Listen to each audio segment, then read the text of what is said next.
Hi అండి, welcome to my YouTube channel tasty foods. నేను మీ పార్వతి. మీరందరూ ఎలా ఉన్నారు? నేనైతే చాలా బాగున్నానండి. నా వీడియోస్ అన్నీ మీకు రావాలంటే please like, share, comment and subscribe to my channel.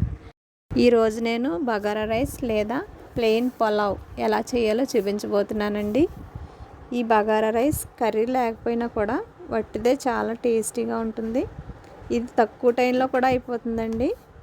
ఇప్పుడు ఈ బగారా రైస్ని ఎలా చేయాలో చూపించబోతున్నానండి.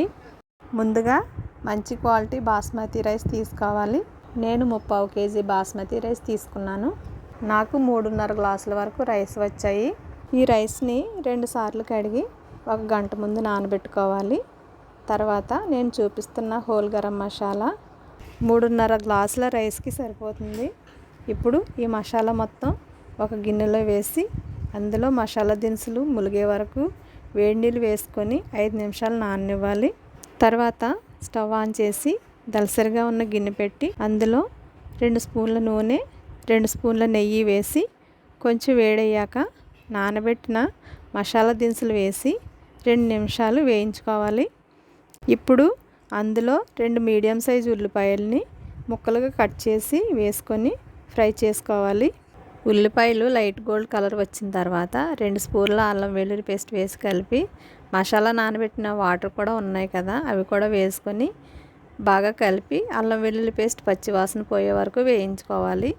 తర్వాత జీడిపప్పు వేసి అది ఫ్రై అయ్యాక కట్ చేసిన పుదీనా, కొత్తిమీర వేసి 2 నిమిషాలు వేయించి తర్వాత 1 గ్లాస్ రైస్కి 1.5 గ్లాస్ వరకు వాటర్ వేసుకోవాలి. నాకు రైస్ నానబెట్టిన వాటర్ 2 గ్లాసుల వరకు వచ్చాయి.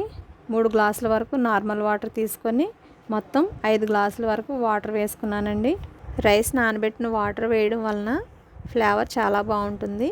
తర్వాత మీ టేస్ట్కి సరిపడా సాల్ట్ వేసుకుని మధ్యలో కట్ చేసుకున్న 3 పచ్చిమిర్చి, 1 కాయ నిమ్మరసం, 2 బిర్యానీ ఆకులు వేసి మూత పెట్టి పొంగు వచ్చే వరకు మరిగించి మరుగుతున్న వాటర్లో నానబెట్టిన బాస్మతి రైస్ వేసి ఒకసారి కలిపి మూత పెట్టి 5 నిమిషాలు హై ఫ్లేమ్లో పెట్టి ఉడికించిన తర్వాత ఒకసారి కలిపి సాల్ట్ సరిపోయిందో లేదో చెక్ చేసుకొని సరిపోకపోతే తగినంత సాల్ట్ వేసి కలిపి మూత పెట్టి 2 నిమిషాల తర్వాత మూత తీసి నేను చూపిస్తున్న విధంగా రైస్ పైకి వచ్చేలా వాటర్ కిందకు వెళ్ళేలా కలిపి మూత పెట్టి స్టవ్ సిమ్ చేసి స్టీమ్ బయటకు పోకుండా 15 నిమిషాలు దమ్ చేసుకోవాలి.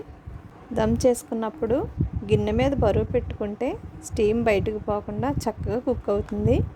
పావు గంట తర్వాత మూత తీసి గరిటె రైస్లోకి గుచ్చితే ఇలా గరిటెకి రైస్ అంటకుండా వస్తుంది. ఇలా వస్తే రైస్ పర్ఫెక్ట్గా కుక్ అయినట్టేనండి. ఇప్పుడు స్టవ్ ఆఫ్ చేసి మూత తీయకుండా 10 నిమిషాలు అలాగే వదిలేస్తే బగారా రైస్ రెడీ అయిపోయిందండి. 10 నిమిషాల తర్వాత ఒక ప్లేట్లోకి తీసుకొని chicken curry, mutton curry, raita దేంతో సర్వ్ చేసుకున్నా చాలా టేస్టీగా ఉంటుందండి. మీరు కూడా ఒకసారి ట్రై చేసి ఎలా వచ్చిందో కామెంట్స్లో చెప్పండి.